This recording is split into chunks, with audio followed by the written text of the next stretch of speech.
Today, a soldier sees a snapshot of the terrain, a pilot an image of the airspace, the commander a view of the mission.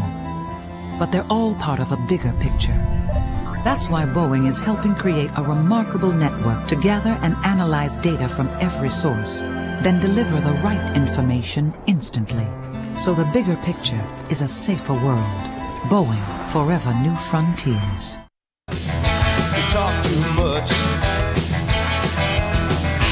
I can't believe the things that you say. Charles Rangel, John Dingell, Barney Frank, Arnold Schwarzenegger, Duncan Hunter, and Skelton. Dick Durbin, Sam Brownback, King Abdullah of Jordan. Bob Corker, Sherrod Brown, Claire McCaskill. John Cornyn, Jack Reed, Michael Steele, Trent, Lott.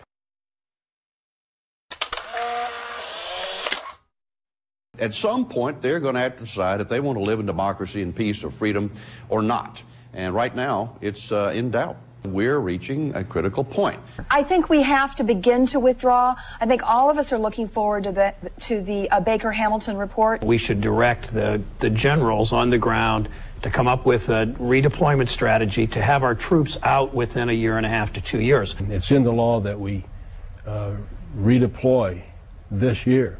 And I would begin it this year. But I think we're talking about 20 to 50,000 additional troops to embed them with the Iraqis. Before you make those decisions, let's take the forces we've already trained, we've already equipped, which are 50 miles away in some cases, move them into the fight. We have to talk with all the players in the region, and I know it's disconcerting. Syria may have played a role in Lebanon recently. And bring everybody, including, if we can, the Iranians and Syrians together in some sort of discussion. If a young fella has an option of having a decent career or joining the army to fight in Iraq, you can bet your life that he would not be in Iraq.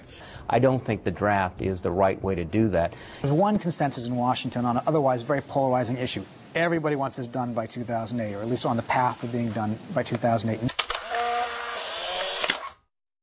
If the president would have taken the step he did the day after the election, namely getting rid of Donald Rumsfeld as defense secretary, if he would have done that a few weeks earlier, you think that would have helped you? It would have made a difference. Whether or not it would have turned the tide for a win, I don't know. But it made a difference to this extent. The people wanted to see something by the administration that says, you understand what we're saying, that we're frustrated with the current course, change it.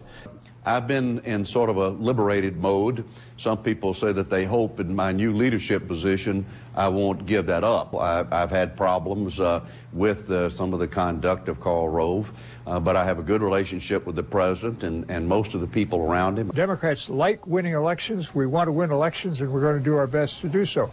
This doesn't mean to get into any extreme positions on any matter. We'll do what makes good sense on Iraq, what makes good sense on tax policy. Alcee Hastings has served in the Congress for a long time, since the events that were the cause of the impeachment. I think he's entitled to be judged on how those have worked. People do make mistakes. You know, I see Newt Gingrich listed as a Republican presidential candidate. He was twice reprimanded by the House of Representatives Ethics Committee. The Congressional Black Caucus has not formally met on this issue, nor have we met on any of the chairmen that are eligible. We really urge the president, look for centrist, more moderate candidates to serve on the federal judiciary for these lifetime appointments. Let's not get into a catfight over some extremist who really shouldn't be nominated to the court. The president kind of laughed when he made this suggestion. Well, we're very close with announcements. I think there is room on the Republican side for somebody that's a full-scale conservative, that's an economic and fiscal and social conservative.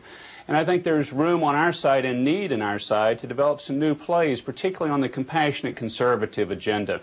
So we'll be making some announcements soon about that, and you'll be one of the first to know, George. Well, I can tell from that smile that you're in. That's not very coy at all. Any decisions over Thanksgiving?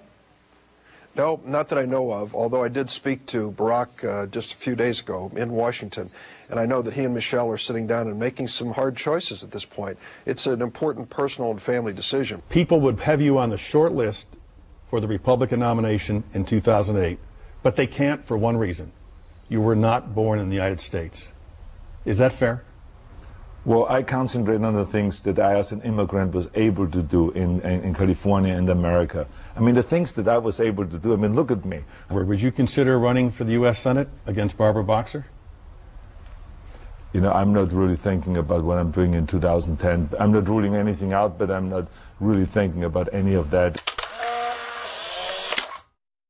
A citizen for 23 years, shouldn't you have an opportunity to run for president?